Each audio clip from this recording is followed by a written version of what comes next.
Там указывается описание, какой вид наркотика и описание местности. Обратный ход только через задержание или пропасть.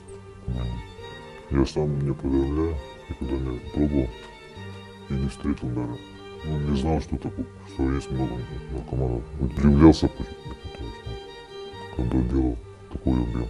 Наркотики оказывают разрушительное воздействие на общество и подрывают безопасность государства. Печальные последствия их употребления для здоровья и жизни общеизвестны. Согласно данным портала Генеральной прокуратуры России, в 2021 году в стране зарегистрировано более 179 тысяч преступлений, связанных с незаконным оборотом наркотиков. Героем нашего специального выпуска стал якутянин, который подозревается в незаконном обороте. Как проходило следствие и откровение обвиняемого. Смотрите рубрику «На страже».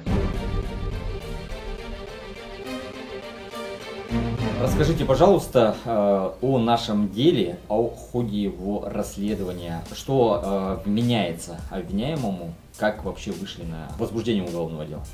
Следственной частью по расследованию организованной преступной деятельности расследуется уголовное дело по факту покушения на незаконный сбыт наркотических средств, совершенной организованной группой в крупном и особо крупном размере. В ходе предварительного следствия установлено, что с апреля 2020 года обвиняемый состоял в организованной группе, которая занимается незаконным оборотом наркотических средств на территории города Якутска и иных городов Российской Федерации. Выполнял разные функции, в том числе перевозил крупные партии наркотических средств из других регионов Российской Федерации на территории города Якутска, а также тайниковым способом осуществлял незаконный сбыт наркотических средств на территории города Якутска в особо крупном размере. В рамках предварительного расследования во взаимодействии с оперативными работниками отдела по борьбе с незаконным оборотом наркотических средств Межмуниципального управления Якутска было установлено лицо, которое состояло в одной организованной группе с обвиняемым и получило крупную партию наркотических средств, которые обвиняемый спрятал в оборудованном им тайнике на территории города Якутска. Уголовные дела были соединены в одно производство.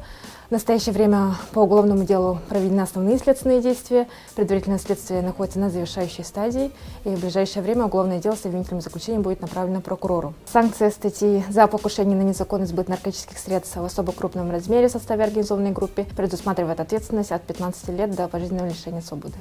Скажите, пожалуйста, о каких наркотиках идет речь? Это синтетика, это марихуана, гашиш, что это? В том числе и растительного происхождения, и синтетического происхождения, то есть разного вида наркотики. По статье, как мы поняли, речь идет о закладчике, то есть фактически низшем звене в иерархии сбытчиков наркотиков. Наш обвиняемый в составе организованной группы выполнял роль сначала закладчика, потом склада и межрегионального курьера. Ну, то есть там какой-то карьерный рост у него происходил. Да. Занимался он этим делом с 2020 или ранее? С апреля 2020 года. То есть суда еще не было, он только подозреваемый? Обвиняемый. Обвиняемый, да, простите. Пошел ли наш злодей на сотрудничество со следствием и как ему может скоститься вина по этому? Изначально в отношении обвиняемого во время предварительного следствия была избрана мера пресечения в виде заключения под стражу, но в ходе предварительного следствия, учитывая личность обвиняемого и его содействие следствию, мера пресечения была избрана на более мягкую, то есть на домашний арест. Обстоятельством смягчающим наказания обвиняемого является наличие малолетних детей и содействие следствию во время предварительного расследования. А много ли подобных дел у нас возбуждается в Якутске? Какова тенденция в отношении организованной преступности именно наркотиков? На данный вопрос я не имею права ответить. Условно тебя назовем Андрей. Следователь нам сказала, что у тебя есть семья. Скажи, пожалуйста, что тебя сподвигло на этот путь, скажем так, криминальной дорожки? Во-первых, увольнение с работы. Потом работал свободным методом. Таксовал, агентом по продажам. Но денег все равно не хватило. Поэтому вот в апреле пришло сообщение. Думал где-то неделю. Ну и согласился. Какое было сообщение, через что ты его получил и сколько денег обещали? Сообщение нашли, видимо, из поиска работы, вакансии. У меня везде были резюме. И ключевой был там свободный график. Сообщение пришло через Viber. Ну, то есть они прямо, честно, откровенно с самого начала начали говорить, что работа связана с наркотиками. Да. И ты не обсуждал этот вопрос со своей женой? Нет. Нет. То есть полностью ответственность на себя. Да. Мгм. Расскажи о своей семье, пожалуйста, сколько у тебя детей, о жене. Мы поженились в 2015 году. У нас 4 детей. Старшему 9, второй дочке 6, потом третий мальчик 4 года и младшая дочка 1,5. Мгм. Жена работает или... Да, работает. Ну, то есть фактически у тебя был мотив для обеспечения семьи, насколько я понял. Или как? Мотив был, но сейчас, конечно, сожалею. Плохой мотив был. Надо было работать лучше еще.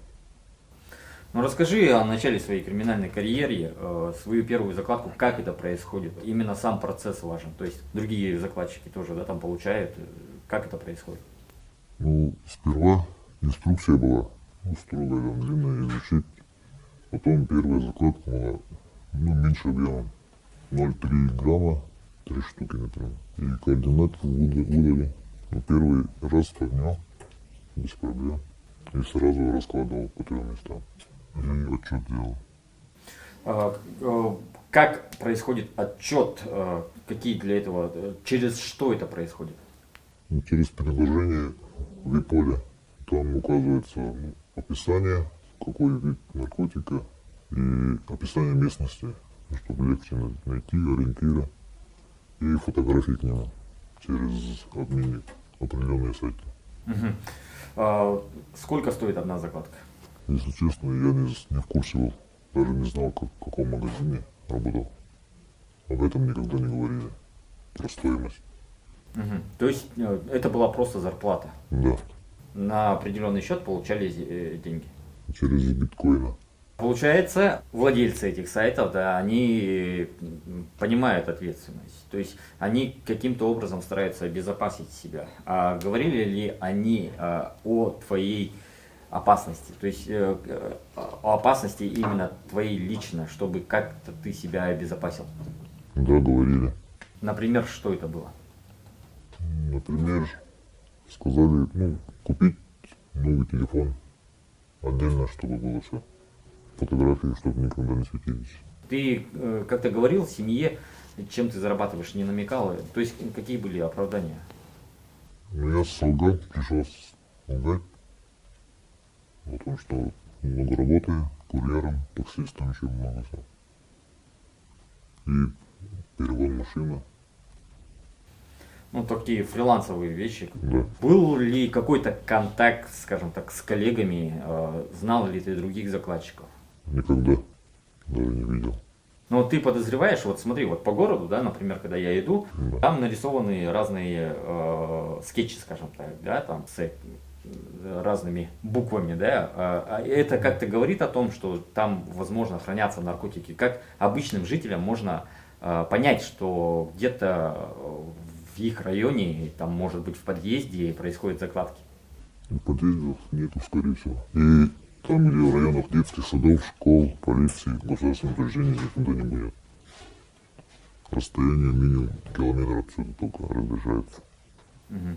Ну, как они выбирают места для закладок? Какие это места? Места выбирают где-то в гаражах или, ну, в парках, лесополосы лучше всего. Ну вот сейчас вот грибная, скажем так, пора началась. Как можно определить, вот человек какой-то подозрительный, там, намекнуть хотя бы людям? Или вообще визуально это очень сложно будет определить? Визуально сложно, кажется. Одеваются, не отличаются. Просто по поведению можно узнать. Например, что-то фото там, ну, копают или что-то.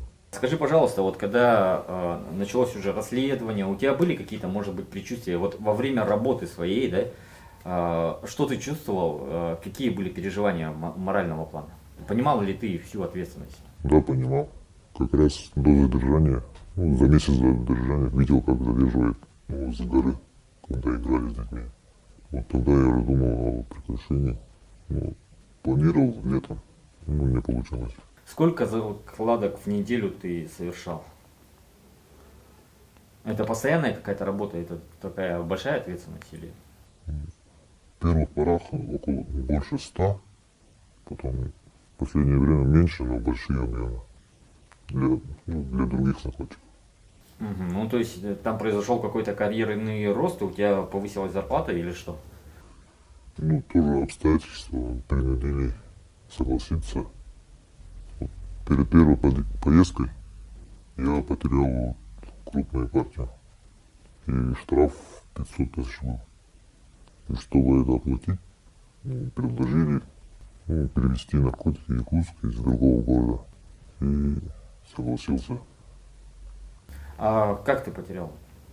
Что произошло? Положил, как положено все. Аккуратно говорил, не нашли, там перекопано. Но я не поверил что-то. Ну, думаю, подставили или как.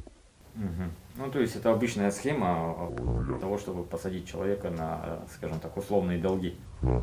А были ли угрозы какие-то со стороны организаторов всего этого действия касательно тебя, твоей семьи, вот этом плане? Прямо прямой угрозы нет, но намекали, например, говорили, знаем твой адрес, сколько детей, в курсе твоих дел там, и все.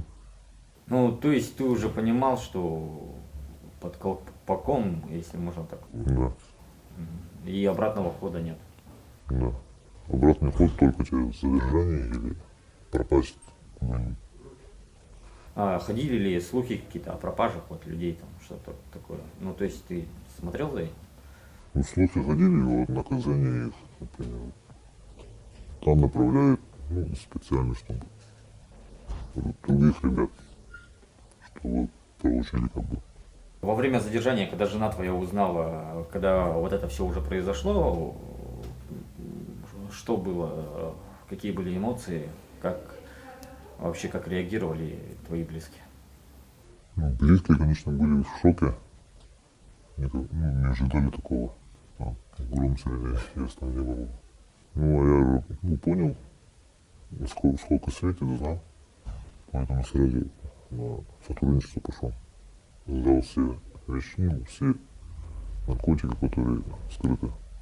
Признался сразу. Сейчас какие последствия, ну, касательно семьи, нормально ли у тебя с женой, она как отреагировала на это? Ну, она поддерживает меня, понимает. Ну, все равно, конечно, злится на это. Дети пока не знают. Приходилось ли тебе встречаться с теми, кто употребляет наркотики? Ты сам употребляешь, нет? Я сам не поздравляю, никогда не пробовал и не встретил даже. Ну, не знал, что такое, что есть много наркоманов. Удивлялся, потому что когда делал такой объем. Ну, исходя из твоего опыта, да, вот какие выводы ты сделал? Что ты можешь сказать жителям Якутии по поводу вот подобного рода заработков? Если сейчас занимается, лучше явиться с поличным, будет меньше срока. А вот на стадии, когда тебе предлагают такую работу, что? Лучше всего отказаться сразу. Лучше не начать такую работу. Лучше работать честно. Возможности есть. Вот этот вот весь опыт, который ты перенес, каким мыслям, каким выводом ты пришел после того, как тебя задержали, и у тебя было время подумать вот сейчас? Ну, после задержания я осознал всю вину и подумал, лучше бы не согласился сразу.